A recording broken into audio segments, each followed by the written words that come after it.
ഗുരുവും നടരാജഗുരുവിൻ്റെ സ്വാത്മപ്രകാശനമായ autobiography of N എബ്സല്യൂട്ടിസ്റ്റ് എന്ന ഗ്രന്ഥത്തിൻ്റെ മലയാളം മൊഴിമാറ്റം. പശിക്കുന്നവൻ്റെ പ്രണയകഥ എന്ന അധ്യായം. ഭാഗം 3. ഒരു തമാശയ്ക്ക് ശരവ്യനാകുന്നു എന്ന ഉപാധ്യായം. സാപേക്ഷതയും നിരപേക്ഷതയും ഒരു ദിക്കിലൊത്തു വാഴുകയില്ലെന്ന പാഠം ഇനിയും ഞാൻ മുഴുവൻ പഠിച്ചിട്ടില്ല. കാട്ടേരി റെയിൽവേ സ്റ്റേഷനടുത്തുള്ള ക്ലീവ്ലാൻഡ് എസ്റ്റേറ്റ് ഗുരുകുലത്തിൽ വെച്ച് എനിക്ക് കഠിനമായ മലമ്പിനെ ബാധിച്ചു.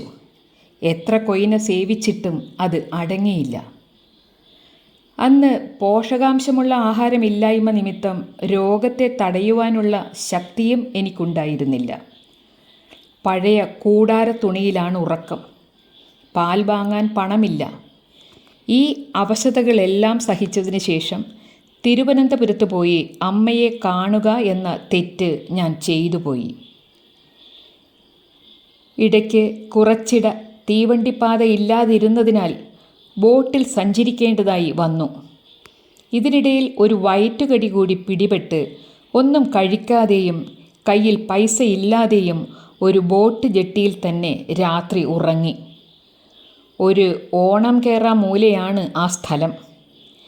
കരുപ്പടന്ന എന്ന് പേര്. ഒടുക്കം അച്ഛനമ്മമാർ താമസിക്കുന്നിടത്ത് ഞാൻ ചെന്നു ചേർന്നു. ഒരു മുടിയനായ പുത്രൻ്റെ കുറ്റമനോഭാവത്തോടെ ഒളിച്ചാണ് അങ്ങ് അകത്ത് കടന്ന് അച്ഛനമ്മമാരുടെ അടുത്തെത്തിയത്.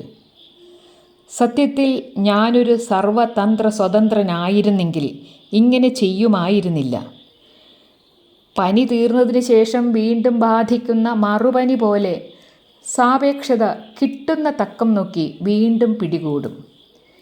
എന്നാൽ ഞാൻ ഈ പാഠം പഠിക്കാൻ ഇടയായത് ദുർഘടമായ ഈ പരീക്ഷണത്തെ തരണം ചെയ്തിട്ട് തന്നെയാണ്.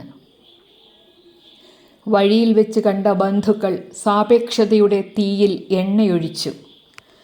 അതെന്നെ ആകവെ ചുട്ടുനീറ്റാൻ തുടങ്ങി. പ്രകൃതി ഒന്നാകെ ഒരു ഗൂഢാലോചന നടത്തിയിട്ട് എന്നോട് ചോദിക്കുന്നതായി എനിക്ക് തോന്നി, നിന്റെ വേർപാടിൽ ദുഃഖിക്കുന്ന അമ്മയുടെ അവസ്ഥയെപ്പറ്റി നിനക്ക് വിചാരമില്ലേ? ഇരുവശത്തും പപ്പാതി വിശ്വാസത്തോടു കൂടി നിന്ന ഞാൻ കുടുംബഗൃഹത്തിൽ പ്രവേശിക്കാനുള്ള പ്രലോഭനത്തിൽ വശംവദനായിപ്പോയി. സാപേക്ഷ ചിന്ത ശനിയെപ്പോലെ എൻ്റെ അന്തരാത്മാവിൽ കയറിക്കൂടി. അങ്ങനെ ഒഴുകിക്കൂടിയ അതിസൂക്ഷ്മമായ ദുഷ്ഫലങ്ങളെ തൂത്തെറിയുവാൻ പിന്നെ എനിക്ക് വത്സരങ്ങൾ നീണ്ടു നിന്ന പഠനം തന്നെ വേണ്ടി വന്നു. സംശയാത്മാ വിനശ്യതി. നിരപേക്ഷ സരണിയിൽ സംശയദൃഷ്ട്യാ അറച്ചു നിൽക്കുന്നവൻ നാശമടയുന്നു എന്ന് ഭഗവത്ഗീത അർത്ഥശങ്കയ്ക്കിടയില്ലാത്തവണ്ണം പ്രഖ്യാപിക്കുന്നു. ഈ തെറ്റിൻ്റെ നീണ്ട കരിനിഴൽ എൻ്റെ ജീവിതത്തിൽ തങ്ങി നിൽക്കുന്നതായി എനിക്കെങ്കിലും കാണാൻ കഴിയുന്നുണ്ട്.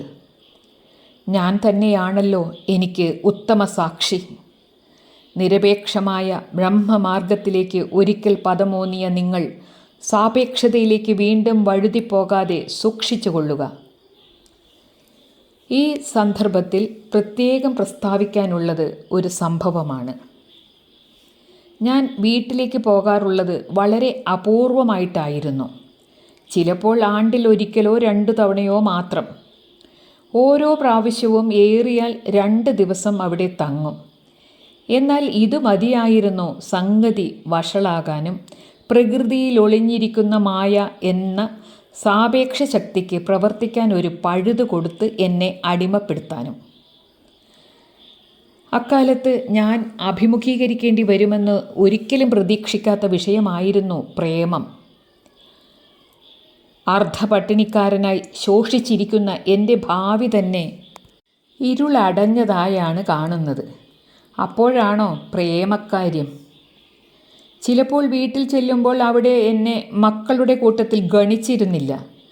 അതിനു മുൻപ് കണ്ട പരിചയമില്ലാത്ത ഏതെങ്കിലും പുതിയ വേലക്കാരൻ സംശയദൃഷ്ട്യാ ആയിരിക്കും എന്നെ നോക്കുന്നത്. മാത്രമല്ല ഫലത്തിൽ അവർ എന്നെ ആട്ടി പുറത്താക്കിയതുപോലെയും സംഭവിച്ചിട്ടുണ്ട്.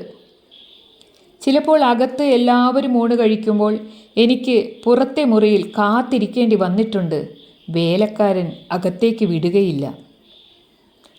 ഇതൊക്കെയായിട്ടും വീട്ടിൽ പതിവായി വരാറുള്ള ഒരു യോഗിനി മാതാവിന് എന്നെ കൈവിട്ട് കളയണമെന്ന് തോന്നിയില്ല. അവരെന്നെ ഒരു ദിവസം ഒറ്റയ്ക്ക് കൂട്ടിക്കൊണ്ടുപോയി എൻ്റെ കാതിൽ മന്ത്രിച്ചു, കഴിഞ്ഞ 7-8 സംവത്സരമായി സുന്ദരിയും ഉയരമൊത്തതും വിശാല നേത്രവുമായൊരു കോളേജ് കുമാരി എന്നെ പ്രേമിച്ചു കൊണ്ടിരിക്കുകയാണെന്ന്. ആ പെൺകുട്ടി എൻ്റെ സഹോദരിമാരുടെ ഒരു സതീർത്ഥ്യയുമാണ്. അവർ മൂവരും ഒരുമിച്ചാണ് മദ്രാസിൽ താമസിച്ചിരുന്നത്. അക്കാലത്ത് ഞാനും അവിടെ ഉണ്ടായിരുന്നു. ഒരിക്കൽ ഞാനൊരു പൂച്ചക്കുട്ടിയെ കണ്ടു.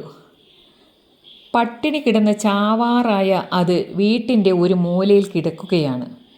ഞാൻ അതിൻ്റെ നേരെ ഒരു കറുത്ത തുണിപ്പന്ത് ചരട് കെട്ടി എറിഞ്ഞു കൊടുത്തു. കളിപ്പിക്കാൻ ഉദ്ദേശിച്ചാണ്. ചാവാൻ തുടങ്ങുന്നെങ്കിലും എലിയെ പിടിക്കാനുള്ള അതിൻ്റെ വാസന തികച്ചും സജീവമാണെന്ന് കണ്ടു. എൻ്റെ കാര്യവും വ്യത്യസ്തമായിരുന്നില്ല. ഉടുക്കാൻ തുണിയില്ല, കുടിക്കാൻ കഞ്ഞിയില്ല, അഷ്ടിക്ക് വക നേടാൻ അനാഥ ബാലരുമൊത്ത് സ്വന്തമായി എഴുതിയ നാടകവും കളിച്ചു നടക്കുന്ന കാലമാണത്. ഇങ്ങനെയൊക്കെയാണെങ്കിലും പ്രേമകഥയെപ്പറ്റി അവിചാരിതമായുണ്ടായ കിംവദന്തി കാതിന് ഇമ്പം കൊടുക്കുന്നതായാണ് തോന്നിയത്. ഇക്കാര്യം വീണ്ടും ഞാൻ അന്വേഷിച്ചു. യോഗിനി മാതാവിൻ്റെ കൂട്ടിപ്പിടിപ്പിക്കൽ നേരാണെന്ന് എൻ്റെ സഹോദരിമാർ ഉറപ്പിച്ചു പറഞ്ഞു. കഥാനായിക അവരുടെ കൂട്ടുകാരിയായതുകൊണ്ട് അവർക്കതിൽ താല്പര്യവുമുണ്ട്. ഇന്ദ്രിയേച്ഛയില്ലാത്ത ഒരുതരം ആത്മീയ പ്രേമത്തിൽ ഞാനും തകരാറൊന്നും കണ്ടില്ല. അതിനപ്പുറം കടന്ന് യാഥാർത്ഥ്യത്തെ സംബന്ധിക്കുന്ന ഏതും എനിക്ക് അസാധ്യവും അരോചകവുമായിരുന്നു എന്ന് മാത്രം. പോരെങ്കിൽ അക്കാലത്ത് ഞാൻ ടോൾസ്റ്റോയിയുടെ ജീവിത ദർശനത്തിൽ മുഴുകിയിരിക്കുകയായിരുന്നു. അദ്ദേഹം എവിടെയോ പ്രസ്താവിച്ചിട്ടുണ്ട്, ജീവിതത്തിന് 2 തരം ചലനങ്ങളുണ്ടെന്ന്. മേൽക്കൂരയിൽ നിന്ന് ചരടിൽ കെട്ടിത്തൂക്കിയിട്ട ഒരു പന്ത് പോലെയാണത്. ഒരു കപ്പിയിൽ കൂടി ചരട് മുകളിലോട്ടും താഴോട്ടും വലിക്കുമ്പോൾ പന്ത് തനിയേ ആടുന്നു. പന്ത് അനുപ്രസ്ഥ തലത്തിൽ വട്ടം ചുറ്റാനും പലതരം വളഞ്ഞ ആകൃതികൾ ഉണ്ടാക്കാനും തുടങ്ങുന്നു. ഇതിൽ പന്തിൻ്റെ ഉപരിതലമായ ചലനത്തിനുള്ള സ്വാധീനം പരോക്ഷം മാത്രമാണ്. ഈ ഉദാഹരണം എനിക്ക് നന്നേ പിടിച്ചു. പ്രേമത്തെയും ഉപരിതലമായി കാണാമെന്ന് ഞാൻ ചിന്തിച്ചു. അനുപ്രസ്ഥമായ എല്ലാ അംശങ്ങളെയും ബുദ്ധിപൂർവകമായ തിരസ്കരണം കൊണ്ട് ശ്രദ്ധാപൂർവം ഒഴിവാക്കാം. പരസ്പര സൗഹൃദം മാത്രമുള്ള ഒരു ബന്ധം സ്ഥാപിച്ചെടുക്കാം. അങ്ങനെ ബന്ധപ്പെട്ട 2 പേർക്കും ഒരു തരത്തിലുള്ള ആനന്ദം സംജാതമാക്കാം.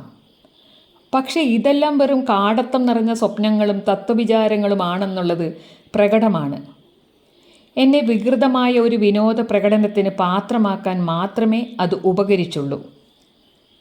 വരാൻ പോകുന്ന ദുരന്തത്തിൻ്റെ മുന്നോടിയായും അത് കലാശിച്ചു. ഇത്തരം ബന്ധം ദുർവൃത്തമായ ഈ ലോകത്തിന് സഹിക്കാൻ കഴിയാത്തത്ര നന്മയുള്ളതാണ്. പൊതുജനദൃഷ്ടിയിൽ അത് എന്നെ പിന്നെയും താഴ്ത്തിക്കെട്ടി. എന്നിരുന്നാലും സത്യത്തിലുള്ള സദാചാരനിഷ്ഠ എന്നിൽ ആന്തരികമായി ഭദ്രമായി തന്നെയിരുന്നു. സാപേക്ഷതയും നിരപേക്ഷതയും ഒരുമിച്ച് ഒരു ദിക്കിൽ വാഴുകയില്ല എന്ന പാഠം ഞാൻ ഒരിക്കൽ കൂടി പഠിച്ചു. അങ്ങനെ ഒരുമിച്ച് വാണാൽ ഏതെങ്കിലും ഒരു വശത്തിന് ഇരട്ട നഷ്ടം അല്ലെങ്കിൽ ഇരട്ട ലാഭം സംഭവിക്കും എന്നത് ഒഴിവാക്കാനാവുകയില്ല. 3-ാം ഭാഗം പൂർണ്ണമാകുന്നു. ഗുരു ഓം തത്സത്.